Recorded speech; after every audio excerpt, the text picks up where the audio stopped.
Cerita diawali dengan memperkenalkan seorang pengacara ahli spesialis bernama Virginia Goodman yang menemui kliennya untuk menyiapkan strategi pembelaan terakhir sebelum persidangan dimulai beberapa jam lagi.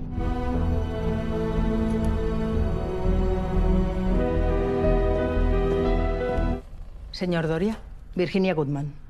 Vengo de parte de su abogado. Dan dia bernama Adrian, seorang pengusaha sukses di bidang teknologi yang sedang terjerat kasus pembunuhan terhadap seorang wanita yang merupakan selingkuhannya sendiri.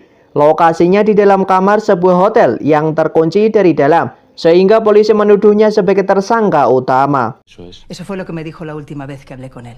Pero entonces yo no sabía lo que ahora sé. Pero vamos, me aseguro que lo tenía todo bajo control, que estaba sobre una pista. Que testigo de última hora que podría darle un giro definitivo a su caso. ¿Qué? Que es muy posible que lo citen a declarar esta misma noche. Dan perlu diingat, Virginia ini adalah seorang pengacara ahli atau spesialis yang Adrian sewa khusus untuk menangani kasus berat semacam ini. Sehingga ketika menemukan masih ada celah dalam kronologi kasusnya, Virginia harus mengulik lebih dalam tentang detail ceritanya untuk menyiapkan jawaban pembelaan dalam persidangan nanti. ¿Usted no cree que si tuviera algo más que añadir, no lo habría hecho ya? Que colabore. La policía ha convertido esto en una celda, me tienen vigilado. Tenemos 180 minutos para volver a empezar. Así que le aconsejo que Adrian sebenarnya sudah punya pengacara pribadi bernama Felix yang berperan sebagai kuasa hukum yang mewakili Adrian. Namun karena kasus ini sangat berat, yakni terkait pembunuhan, Felix pun harus menyerahkan kasus ini kepada yang lebih ahli dan Virginia dianggap sebagai orang yang tepat dan terbaik untuk kasus ini. Virginia? Es muy posible que citen al señor Doria esta misma noche. Félix, ¿Qué está pasando? un testigo de última hora. Un par de horas va a volver a llamar. De acuerdo. Gracias, Félix. Bien. Empecemos por el principio. Dan karena masih ada celah dalam kasus ini, Virginia ingin agar Adrian menceritakan ulang bagaimana kronologinya, tanpa ada yang ditutup-tutupi, sejelas-jelasnya dan sejujur-jujurnya. Untuk apa? Supaya Virginia bisa menangkap setiap detail ceritanya dan bisa membela Adrian secara maksimal. Empecemos por el principio. ¿Qué hacían usted y la difunta en ese hotel? Dan ya, berlokasi di sebuah hotel terpencil di daerah pegunungan yang dikelilingi oleh hutan dan salju. Adrian dan wanita selingkuhannya bernama Laura saat itu membooking salah satu kamar hotel setelah sebelumnya mendapat pesan ancaman yang meminta mereka berdua untuk datang ke sana, di mana saat Adrian dan Laura baru menyadari bahwa ini hanya sebuah jebakan, mereka berdua pun langsung berkemas untuk pergi. Namun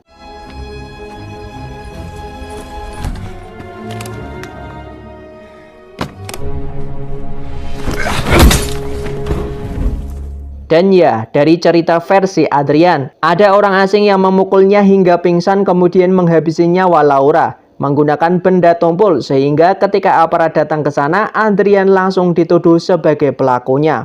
Yo no he hecho nada, yo no he hecho nada, no he hecho nada. ¡Las manos en alto!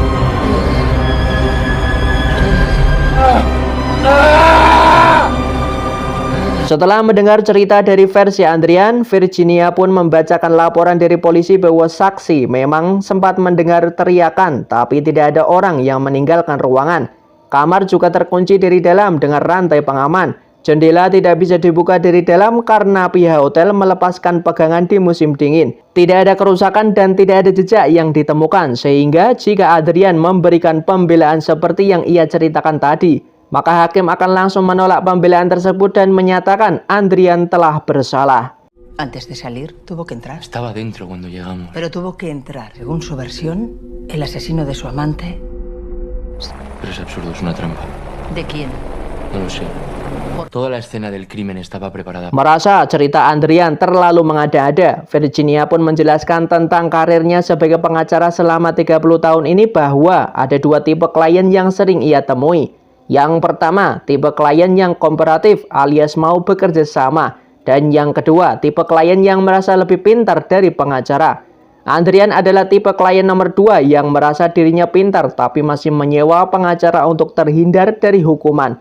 Yang pada intinya, jika Adrian benar-benar mau dibantu oleh Virginia, Adrian harus sejujur-jujurnya jika tidak ingin mendekam di penjara dan kehilangan semua hal yang ia miliki saat ini dalam hidupnya. Se ha preguntado qué pasaría si el testigo de la fiscalía tiene que ver con esto. Ya hemos perdido 10 minutos, señor Doria.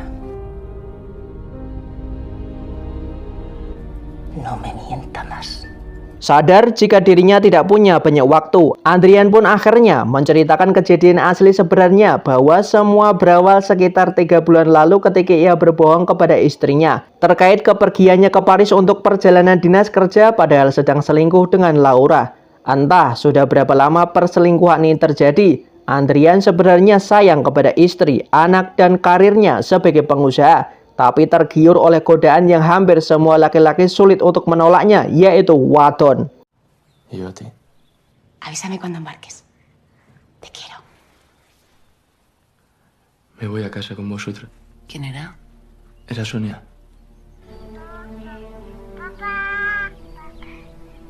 Dalam perjalanan pulang, Andrian yang menyetir mobil akhirnya mengutarakan keinginannya untuk mengakhiri perselingkuhan ini. Bukan apa-apa, Andrian sering merasa bersalah ketika harus berbohong kepada istri dan anaknya yang masih kecil. Ia juga tidak ingin kehilangan karirnya yang sudah diraih dengan susah payah. Andai kata perselingkuhan ini diketahui dan diangkat ke media, di mana Laura menanggapi keputusan ini dengan lapang dada dan setuju untuk mengakhirinya.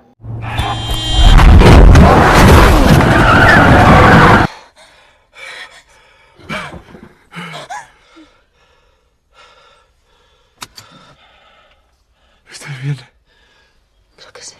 Dan ya, gara-gara kehilangan fokus, Andrian tak sengaja menabrak pengendara mobil lain hingga menyungsruk. Di mana saat mereka mengecek keadaannya, pengendara yang masih berusia remaja itu pun ditemukan sudah tidak bernyawa.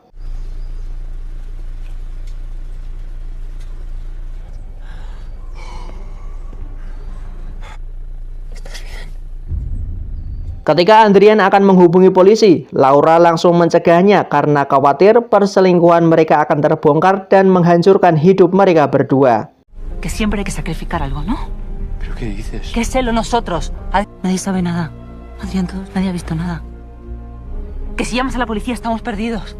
Namun tak lama muncullah pengendara lain yang berhenti untuk menanyakan apakah mereka berdua butuh bantuan, di mana Laura dengan gercep langsung berpura-pura bahwa mereka baru saja bertabrakan satu sama lain dan meyakinkan pengendara tersebut bahwa semuanya baik-baik saja.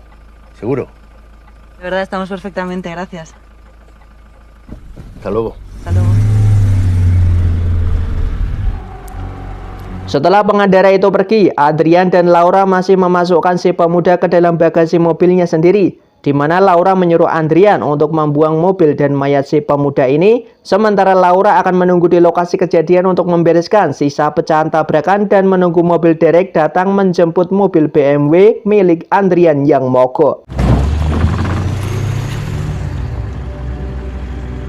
Si no hubiera estado con Laura, si no nos hubiéramos dormido, conduje casi una hora. Dan saat sedang menunggu mobil Derek itulah muncul pengendara lain bernama Thomas yang kebetulan tinggal di dekat sini dan membawa alat Derek, yang karena Thomas adalah pensiunan insinyur yang pernah bekerja di perusahaan otomotif, ia pun menawarkan mobil BMW itu dibawa ke rumahnya agar bisa ia perbaiki sendiri. Así que vive en Barcelona. Dalam perjalanan ke rumahnya Thomas, Laura mendapat telepon dari suaminya yang ternyata Andrian dan Laura sama-sama sudah menikah dan punya pasangan masing-masing. Sehingga hal ini mempertegas betapa hancurnya moral mereka berdua yang tega mengkhianati komitmen pernikahan demi memuaskan nafsu egois semata. Que no vengas, por favor. Laura, ¿estás bien? Tengo algo por aquí y voy avanzando hasta la... Vale, no te preocupes, venga, nos vemos en casa pues. No me pasa nada, de verdad estoy bien. Siento no haberte podido llamar. Di saat yang sama, Andrian terlihat menemukan sebuah danau yang di situ ia terlihat cukup berat untuk mengambil keputusan membuang jasad pemuda tersebut. Tetapi kembali lagi, demi menjaga reputasi bisnis masa depan dan statusnya sebagai seorang ayah, ia pun memantapkan niatnya untuk mendorong mobil berserta jasad si pemuda ke dalam dasar danau tersebut.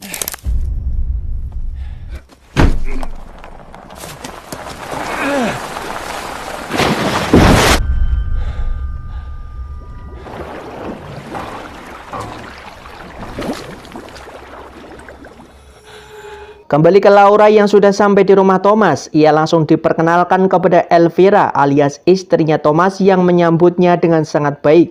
Sambil menunggu Thomas selesai memperbaiki mobilnya, Laura diajak Elvira ngobrol atau masuk ke dalam rumah, Di situ, Laura sempat melihat beberapa foto menunjukkan bahwa Elvira ternyata dulunya adalah seorang pemain teater yang cukup terkenal dan mungkin sudah pensiun setelah menikah dengan Thomas. Tak lama Elvira menceritakan tentang Daniel, anak sematawayangnya yang katanya akan pulang sebentar lagi. Anaknya masih muda dan tampan. Bahkan Elvira menunjukkan salah satu fotonya. Dan tebak siapa itu? ¿Y no está Daniel? Sí, llegó de trabajar, se cambió y salió pitando. Sí. Ya, alangkah terkejutnya Laura. Terlihat sangat panik saat baru menyadari jika pemuda yang ia dan Andrian tabrak tadi adalah Daniel, anak sematawayang Thomas dan Elvira. Sehingga ketika mobilnya sudah selesai diperbaiki, Laura buru-buru pamit dan langsung pergi meninggalkan tempat tersebut. Sesuai dengan rencana, Laura langsung menjemput Adrian di tempat sepi dan meluncur pergi meninggalkan wilayah tersebut. Dan tidak langsung pulang ke rumah, Adrian menjual mobil BMW-nya ke tempat penghancuran mobil untuk dihancurkan menjadi besi tua dan membuat laporan palsu kepada polisi bahwa mobilnya telah dicuri saat sedang berada di Paris. Centro denuncié el robo de mi coche fingiendo que acababa de volver de París. Y después me despedí de ella acordando que esa sería la última vez que nos veríamos. Dan sejak kejadian itu, Adrian mengaku sempat dihantui rasa bersalah akibat kematian Daniel, si pemuda, dan kebohongan atas selingkuhannya. Tapi demi istri dan anaknya, serta karirnya sebagai pengusaha yang kebetulan sedang ada proyek gede, Adrian mau tidak mau harus membunuh rasa bersalah itu dan kembali pada kehidupannya. Y ahora que estaba a punto de suceder no podía estropearlo. Llevaba más de un año intentando cerrar el agua. Beberapa saat setelah berlalu, semuanya sudah tenang dan damai. Muncul sebuah berita terkait kasus hilangnya sosok pemuda bernama Daniel yang diselidiki oleh pihak kepolisian. Persis seperti peribahasa, sepandai-pandainya menyimpan bangkai segawon, baunya tetap akan tercium juga. Polisi tiba-tiba datang ke kantor Adrian dan meminta untuk memberikan sejumlah keterangan. La cara de ese padre se me quedó grabada en la retina. O sea, 5 kilómetros de donde vive el desaparecido. Ha tenido un accidente justo aquí, el mismo día. Lo curioso es que el padre del chico... Dan ditemani Felix, pengacara pribadinya, Adrian pun datang ke kantor polisi sesuai permintaannya. Di sana petugas menjelaskan bahwa kedua orang tua korban yaitu Thomas dan Elvira mengaku sempat membawa seorang perempuan asing yang memiliki atau membawa mobil BMW dengan plat nomor atas nama Adrian. Mereka, kedua orang tua korban, curiga jika wanita asing itu ada kaitannya dengan kasus menghilangnya Daniel si korban. Sehingga maksud polisi mengundang Adrian ke sini adalah untuk memastikan apakah Adrian kenal dengan wanita asing tersebut atau tidak. La matrícula del vehículo que conducía esta mujer pertenece a un segundo vehículo en la carretera. Nos obligan a trabajar con la IP sobre el que no tiene pruebas. Según la denuncia, no pudo. Insinúa que el señor Doria miente para ocultar. Namun dengan tegas, Adrian menjawab tidak kenal dengan wanita asing tersebut. Dan terkait mobil BMW-nya, Adrian sebelumnya sudah membuat laporan palsu tentang mobilnya yang dicuri, sehingga polisi tidak punya cukup bukti untuk menyeretnya dalam kasus tersebut. ¿Por qué estás tan nervioso? Entonces, ¿tienes algo que ver con la desaparición de este chico? No estuve en París. Yo no habría llegado tan lejos si no fuera por Laura. Y me temo que la fiscalía también lo haya hecho. Beberapa hari kemudian muncul berita tentang sosok Daniel, si pemuda yang dikabarkan tidak hilang, melainkan sengaja kabur alias melarikan diri dari temuan polisi.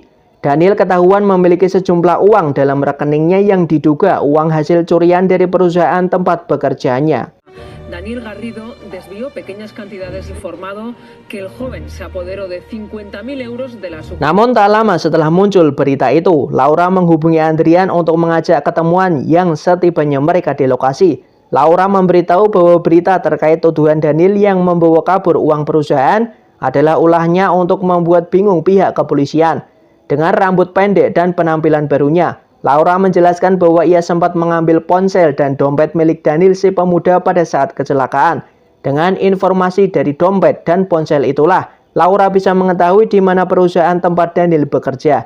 Dan karena suaminya kerja di perbankan, Laura jadi punya akses untuk merekayasa data, seolah-olah uang yang ada di dalam rekening milik Daniel adalah diambil dari uang perusahaannya.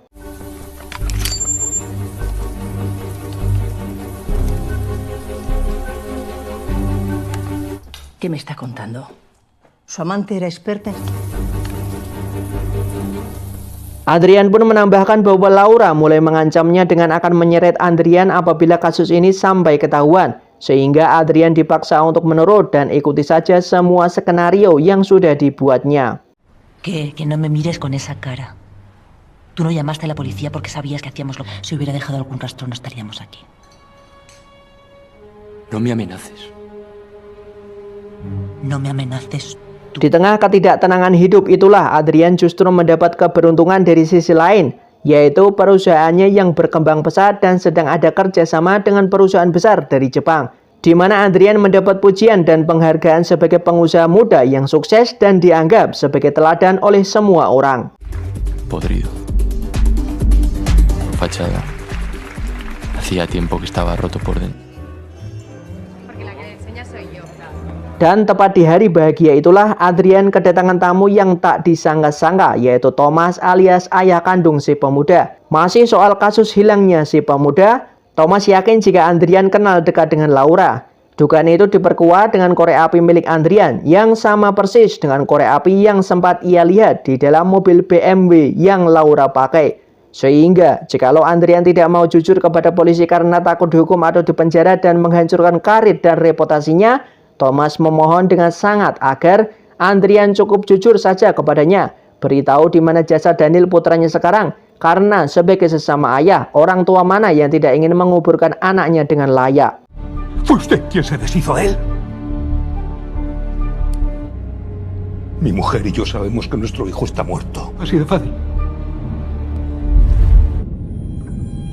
Namun alih-alih menjawabnya, tak ingin terus diganggu, Thomas pun meminta tolong Felix pengacara pribadinya untuk mengurusi orang tua si pemuda ini. Selain menyuap pihak kepolisian agar menekan Thomas dan Elvira agar berhenti mencari tahu putra mereka, bukti-bukti yang ditemukan pun semakin memberatkan bahwa Daniel si pemuda hilang bukan karena kecelakaan, melainkan membawa kabur uang perusahaan sehingga secara resmi kasus ini ditutup sebagai penggelapan uang dan Daniel dinyatakan sebagai tersangkanya. ¿Qué le sugiere a usted? Me lleva a pensar en el misterio de la muerta. Solo les queda usted. Setelah selesai mendengarkan kronologi cerita versi Adrian yang katanya asli dan sudah sesuai fakta yang terjadi, Virginia, sang pengacara spesialis pun menarik benang merahnya kembali ke awal dengan fakta bahwa sudah ada 2 korban yang tewas, yaitu Daniel yang dibuang ke danau dan Laura mati dibunuh di kamar hotel. Maka kemungkinan Adrian dijadikan tersangka dalam persidangan nanti adalah valid, sehingga butuh alasan atau alibi lain yang lebih masuk akal untuk meyakinkan Bapak Hakim. Si los detalles la hacen verosímil. Todavía no le he contado cómo nos citaron. Le advierto que un jurado solo comprará su retorcida tierra. Adrian terpaksa membuang jasad Daniel ke danau karena dipaksa oleh Laura dan Hakim mungkin akan percaya. Tapi bagaimana dengan kematian Laura yang tewas di kamar hotel, sedangkan tidak ada bukti yang menunjukkan ada orang lain selain Adrian di sana? Dalam sudut pandang Virginia, sebagai pengacara spesialis yang sudah berpengalaman, Adrian kemungkinan besar akan langsung dituduh sebagai pelaku utamanya jika tidak punya alasan kuat yang masuk akal. Quiere hacerle creer al jurado que ese conductor fue quien les citó en el hotel. ¿Con qué propósito? Dan disitulah Adrian teringat dengan seorang pengendara yang sempat lewat sewaktu kecelakaan dan terpikir untuk menjadikannya sebagai pelaku atas pembunuhan Laura. Kronologinya seperti ini. Si pengendara atau kita sebut saja Tono sudah mengetahui bahwa si pemuda mati setelah mengalami tabrakan dengan Adrian dan Laura. Ia kemudian diam-diam mengawasi mereka dari kejauhan, mengikuti Adrian sampai ke danau, menyaksikan detik-detik saat Adrian membuang mobil dan jasad si pemuda, lalu mulai memeras Adrian dengan cara mengundang ia dan Laura ke hotel terpencil, hingga menghabisi Laura di dalam kamar hotel tersebut.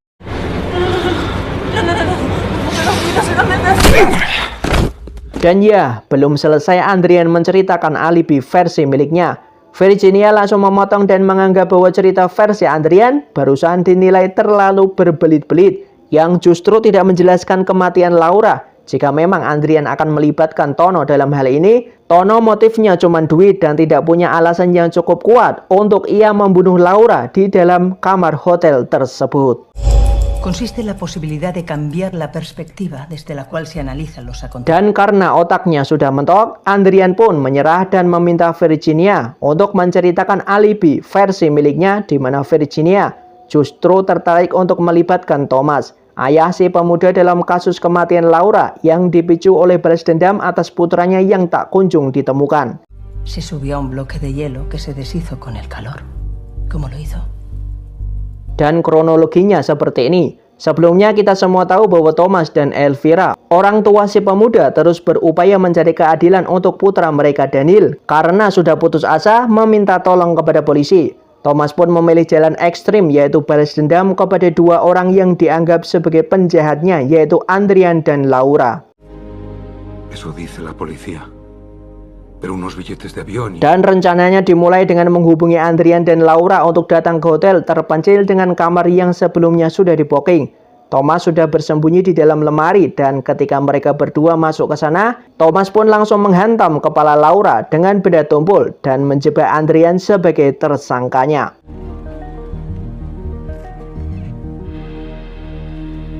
Dejarle fuera de combate con la ruta que le había marcado su mujer. Solo tuvo que preparar el escenario para inculpar. Llamada a los forenses. Chicos, hay que avisar a los... Dan ya, untuk pertanyaan Andrian barusan, Virginia sudah memiliki jawabannya. Virginia menunjukkan beberapa foto yang diambil dari tempat kejadian perkara dan terlihat ada Elvira alias istrinya Thomas berada di sana. Dari informasi yang sudah didapat, Elvira ternyata bekerja sebagai staf di hotel terpencil itu. Sehingga terkait bagaimana cara Thomas keluar dari kamar tanpa meninggalkan jejak, memang sudah dipersiapkan dan dibantu langsung oleh Elvira istrinya. Que nos citaran en ese hotel tan apartado no fue casualidad. Tomás Garrido le tendió. Thomas yang sudah bersembunyi di dalam lemari hanya tinggal menunggu kedatangan Andrian dan Laura ke kamar itu.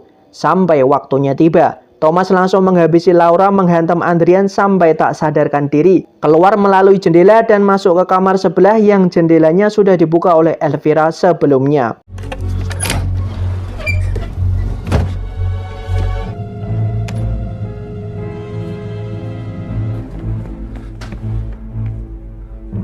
Dan kronologi palsu versi Virginia ini terdengar jauh lebih masuk akal dan hakim dipastikan akan percaya bahwa Thomas lah pelaku pembunuhan Laura. Dan supaya Andrian lebih bersih dan tidak terlibat dalam kecelakaan yang menewaskan si pemuda, Virginia lebih setuju apabila Andrian mengaku berada di Paris pada saat tabrakan terjadi. Otomatis Laura dianggap sebagai pelaku tunggal yang menewaskan si pemuda dalam tabrakan tersebut. Namun masalahnya butuh bukti menguatkan bahwa Laura memang sendirian dalam tabrakan tersebut. Sehingga harus ada barang pribadi milik Laura yang seolah tertinggal di dalam bagasi mobil si pemuda. Seperti lipstick misalnya. Untuk itu Virginia meminta Andrian untuk menunjukkan titik lokasi di mana ia membuang mobil dan jasad si pemuda yang menaruh barang pribadi milik Laura di dalam bagasi mobil tersebut. Fue aquí donde le sepulté.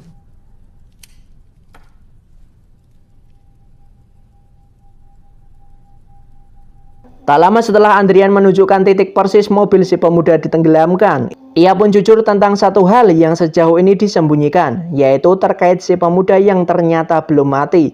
Namun karena sudah terlanjur bertindak terlalu jauh dan tak ingin karir dan hidupnya hancur, Andrian memilih untuk tetap melanjutkan rencananya, yang secara teknis Andrian adalah seorang pembunuh dan pelaku utama atas kematian pemuda malang tersebut. Es mi deber ahorrarle la cárcel. No se mienta más a sí mismo. Usted es un asesino, Doria. Y va a tragarse que se lo diga porque merece. Pada akhirnya Andrian pun jujur tentang semuanya, tentang kronologi kejadian aslinya sejak awal bahwa Laura tidak pernah memaksa Andrian untuk membuang si pemuda ke danau. Itu murni adalah inisiatifnya sendiri. Justru Laura lah yang tampak ketakutan dan sempat akan menelepon pihak berwajib. Tapi Andrian melarangnya dan mengambil dompet dan ponsel si pemuda pun adalah Andrian. Yang merekayasa penggelapan uang perusahaan pun adalah ulah Andrian sendiri, bukan Laura. Ia meminta tolong Felix, pengacara pribadinya, untuk mencari seorang peretas atau hacker yang ia bisa memanipulasi. Seolah-olah si pemuda menggelapkan uang perusahaannya tempatnya bekerja. Yang hidupnya tidak tenang dan dihantui rasa bersalah sebenarnya adalah Laura. Dan Andrian justru enjoy saja karena merasa karir dan hidupnya sudah aman. No había una forma de recuperar su dignidad. Dan karena terus dihantui rasa bersalah, Laura pun memutuskan untuk menebus kesalahannya dengan cara menghubungi Thomas dan Elvira untuk jujur memberitahu bahwa ia dan Andrianlah pelaku yang telah menewaskan si pemuda.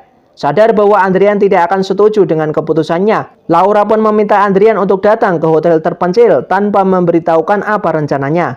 Barulah setelah Andrian tiba di sana di dalam kamar hotel, Laura pun menceritakan bahwa ia sudah menghubungi kedua orang tua si pemuda yang akan datang sebentar lagi. Sehingga menyadari karir dan hidupnya terancam gara-gara Laura yang membongkar rahasia mereka. Andrian yang gelap mata pun mengambil benda tumpul dan menghabisi Laura dengan tangannya sendiri.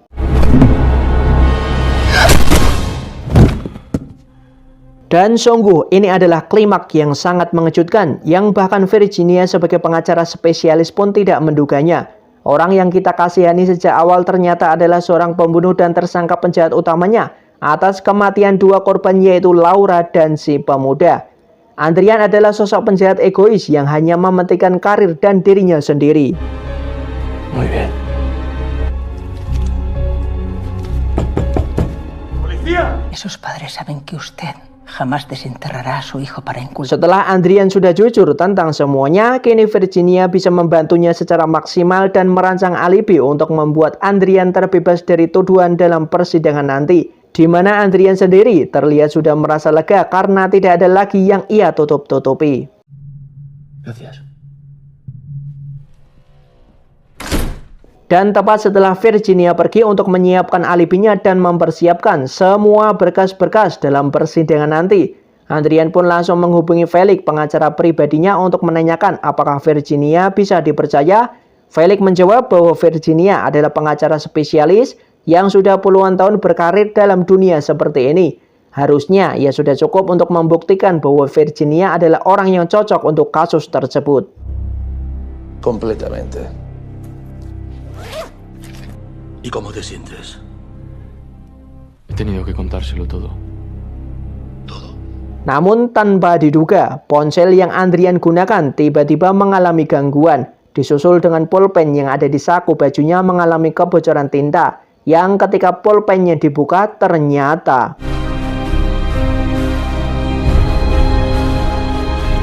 ya, di dalam pulpen itu terdapat sebuah mikrofon kecil jarak jauh yang tanpa sadar pulpen itu diberikan oleh Virginia sewaktu wawancara tadi, di mana Anda semua yang menonton mungkin akan sangat-sangat dibuat terkejut saat mengetahui bahwa klimaks utamanya akan dibongkar sebentar lagi.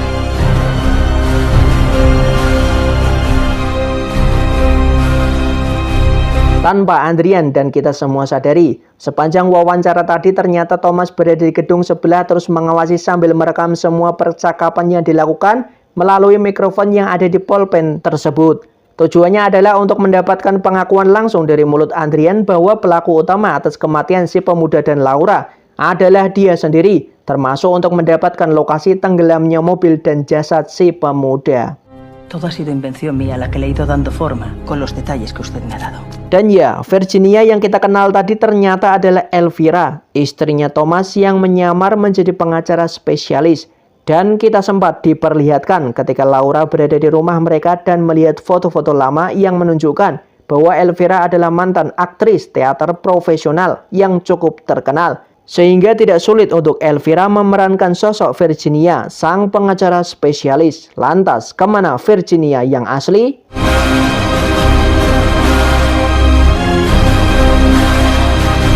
Gloria, Me llamo Tomás Garrido. soy Virginia Goodman. Tamat, ujung-ujungnya juga di penjara tuh manusia serakah.